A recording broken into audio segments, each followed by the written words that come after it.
जीशुको नाम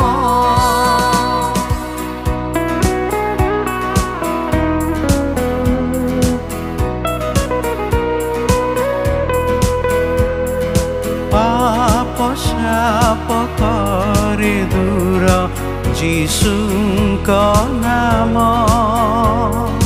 सबु भय करे दूर मो जीशु नाम। प्रिय श्रोता बंधु प्रभु श्रीकृष्ण को बहुमूल्य नाम रे आपन को शुभेच्छा। पवित्र बाइबल रो माथि लिखित सुसमाचार 16 अध्याय 17 पदरे आम माने परि पाठ करू।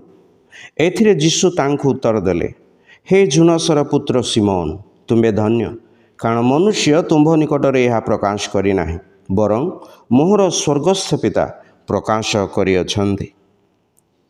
पितर प्रभु श्रीकृष्ण संबंध में कहले, आपण जीवंत ईश्वर पुत्र ख्रीष्ट अटंती।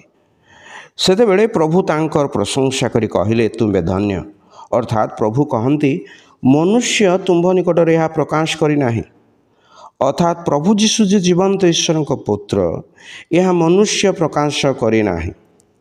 यह कहे जे पितरंक विवेक बुद्धि बा अनुभव किंबा अन्य कौनसी मनुष्य शिखाई ज्ञान रु यही सत्य से अवगत होई नाहंती।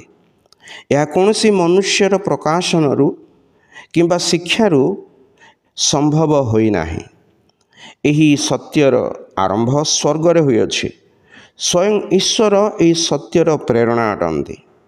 यह सही सत्य जहाँ मनुष्य को परित्राण निमंते प्रभु श्रीकृष्ण विश्वास करने निमंते मार्गदर्शन प्रदान करे।